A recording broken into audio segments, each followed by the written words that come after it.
But it's been neglected very badly, and it needs an infusion of different things, including probably funds, but I think we're going to do very well when we get some money from Congress to fix it, because it's so important. The previous leadership wasted millions and millions of dollars and handed us a budget deficit of $26 million. Can you believe that? In addition, the programming was out of control with rampant political propaganda, DEI, and inappropriate shows. We had some very inappropriate shows, to put it, I think, to put it very nicely. They had dance parties for, quote, queer and trans youth. And I guess that's all right for certain people. Quote, and I'm just quoting, I'm not saying it, queer and trans youth. That wasn't working out too well. They had a Marxist anti-police performance, and they had lesbian-only Shakespeare, which is different. Who thinks of these ideas? It's different. Oh, we're bringing our country back so fast. The military is so much better. Everything, it's just gone. They had people who were paying them $400,000 or $500,000 a year to teach DEI. Just 12 weeks, our new board has balanced the budget. Think of that in 2026 budget. That's a pretty good job you've done. So that's amazing. So the 2026, I told you it was 25 million under. It's balanced now for the fiscal year. Eliminated DEI initiatives in all cases. Brought back family-friendly programming that will attract large audiences once again, and launched a plan to renovate the building and reclaim the grandeur as a landmark, really a Washington landmark, which it always was. The Kennedy Center will also play an important role in our national celebration to commemorate the 250th anniversary of America's founding. So we have three really big. We have that. We have the 250th anniversary of America's founding. That's a big deal. And we have the Olympics, and we have the World Cup. And, you know, maybe I got lucky, because I got the Olympics and I got the World Cup. I did nothing to help the 250th anniversary. If I take credit for that one, then you'll say, I think he's exaggerating. But two of the three, I absolutely, I got the Olympics, I got the World Cup. And I said to myself when I got them, it was my first term I got them, President Obama would not take the calls from the Olympic Committee, refused to take the calls. I think because he traveled to Oslo or wherever he went, and very far away, in order to get the Olympics, the previous Olympics. And I said, well, that's great. That means we got it, because what president would travel to come in fourth place, which is what we came in, fourth place. And so he was so angry he wouldn't take the call. So I got a call from, at the time, the mayor of Los Angeles. Los Angeles is not looking too good with the water. We just sent so much water down their way, they didn't want to take it because it was bad for the environment. I said, no, water's good for the environment. They would have had it, when I told them to get it, they wouldn't have had the fires, or it would have been very small.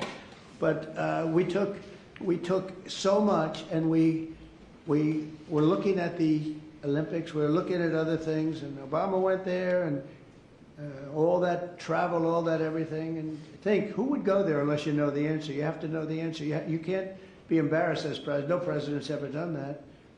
And I give him credit, he went, but he should have known the answer. Let's go deal making. And he didn't, and they put him at fourth, and he was so angry that it hurt his whole thing. He didn't want to talk to anybody. So I got a call from the mayor, and he said, sir, you're the president-elect. I was president-elect at the time. The president will not speak to the Olympic Committee, and I understand that, but a little bit his fault, I guess. He was very embarrassed by that.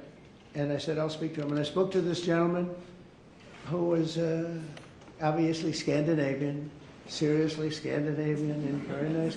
I couldn't get him off the phone because he was so starved for love. He just kept, I must have had him for 2 hours, I couldn't. I said, sir, I have to go, President-elect. Yes. All I said to him, yes, yes, yes, we will take good care. They wanted to know that if they choose us for the Olympics, will we treat them nicely? And I said, we're going to treat you like so well, like you've never been treated. And then he wanted to talk about anything because nobody would talk to him. Now he talks to him. And we got the Olympics, and then we got through Johnny, who's the boss. He's a friend of mine, and we got the World Cup. I got them both, and I said, man, I won't be president. I won't be, I got the Olympics and the World Cup, and I won't be president, and they're going to forget that I got them. Nobody's going to mention it because, you know, a little bit, that's the way life is. And then they rigged the election. And then I said, you know what I'll do? I'll run again, and I'll shove it up their ass. And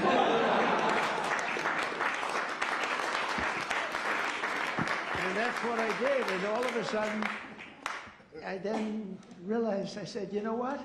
I got the Olympics, I got the World Cup, and I got the 250th. Look at the way this works out. So if they would have left us alone and wouldn't have cheated on the election and wouldn't have rigged it, I would have been retired right now. I would have been happily doing something else. And instead they have me for 4 more years.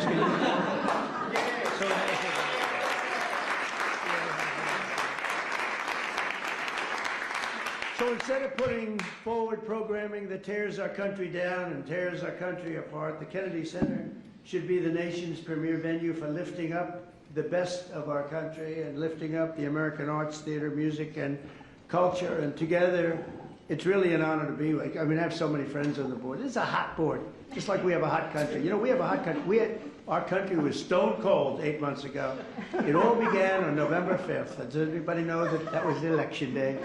And from that moment on, and then January 20th came, and what we've done, we have almost no inflation. Our energy prices are way down. Our gasoline costs are way down. Groceries are way down. Eggs. Remember they hit me with eggs my first week. Sir, the fake news, those people right there. They're saying, sir, eggs have gone through the roof. They were doubling and tripling eggs. I said, I don't know what I've just got here, excuse me. And through our she's done a great job, Brooke Rollins, Secretary of Agriculture. Anyway, the prices came down. They didn't want us to, we had the egg roll here a couple of weeks ago for Easter.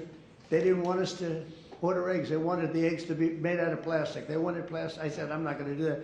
But by the time it came around, the egg prices are way down. The groceries are way down.